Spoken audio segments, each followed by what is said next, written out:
Assalamualaikum teman-teman, perkenalkan aku Rafika Yuslihanani. Kali ini aku akan membahas tentang struktur bahasa. Tonton terus ya.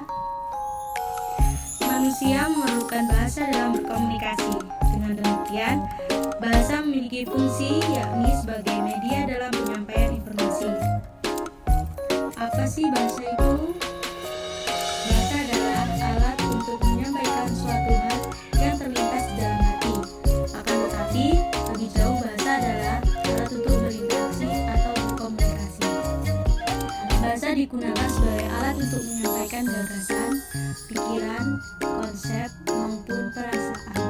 Dalam studi sosiolinguistik, bahasa juga bisa dijadikan sebagai lambang dan bersifat arbiter berupa bunyi, produktif, beragam, dinamis, dan yang paling penting adalah manusia.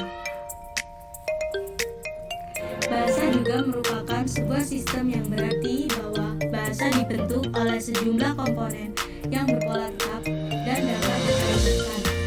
Bahasa mempunyai sistem yang berupa lambang-lambang bunyi. Setiap lambang bahasa dapat dilambangkan sesuatu yang disebut dengan makna atau konsep. Karena itulah dapat disimpulkan bahwa bunyi atau perkataan memiliki suatu makna. Pembahasan pertama yaitu fonologi. Fonologi adalah cabang ilmu bahasa linguistik yang mengkaji bunyi-bunyi bahasa, proses terbentuknya dan perubahannya. Fonologi mengkaji bunyi bahasa secara umum dan fungsional. Objek kajian fonologi yang pertama bunyi bahasa atau fon yang disebut tata bunyi atau fonetik, dan yang kedua mengkaji fonem yang disebut tata fomen atau fomenik. Fonetik adalah ilmu yang mempelajari bunyi bahasa tanpa memperhatikan fungsi bunyi itu sebagai pembeda makna dalam suatu bahasa.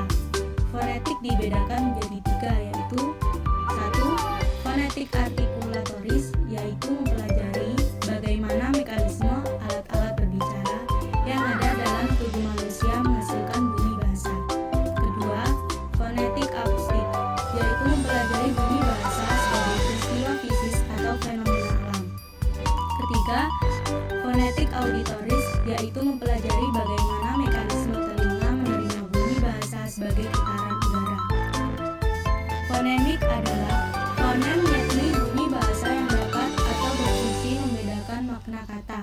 Dalam fonemik, kita meneliti apakah perbedaan bunyi itu mempunyai fungsi sebagai pembeda makna atau tidak.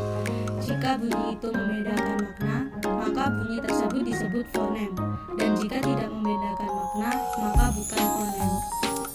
Yang kedua adalah morfologi. Morfologi adalah cabang ilmu linguistik yang mengidentifikasi satuan-satuan dasar bahasa sebagai satuan gramatikal. Morfologi mempelajari seluk-beluk bentuk kata serta pengaruh perubahan-perubahan bentuk kata terhadap golongan-golongan dan arti kata. Morfologi mempelajari morfem, dan morfem juga dapat dikatakan unsur terkecil dalam pembentukan kata dan disesuaikan dengan aturan suatu bahasa.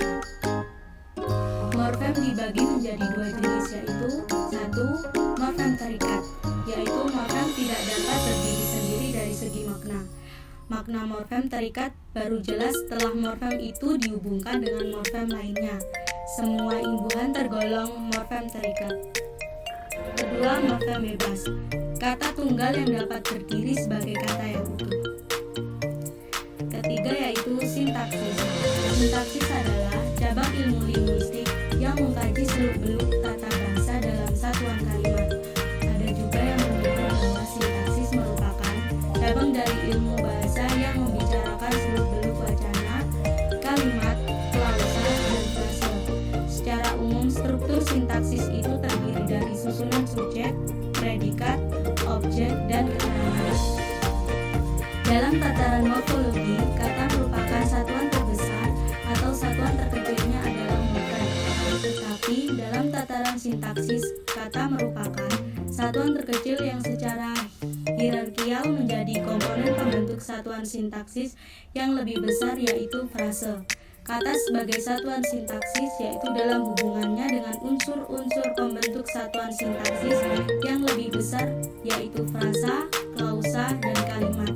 Sebagai satuan terkecil dalam sintaksis, kata berperan sebagai fungsi-fungsi sintaksis, sebagai penanda kategori sintaksis, dan sebagai perangkai dalam penyatuan satuan-satuan atau bagian-bagian dari satuan sintaksis.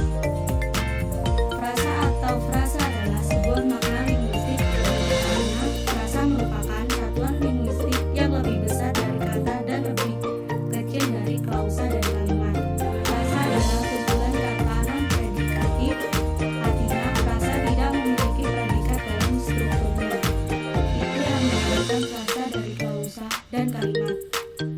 Frasa memiliki beberapa ciri yang dapat diketahui yaitu: 1. Terbentuk atas dua kata atau lebih dalam pembentukannya.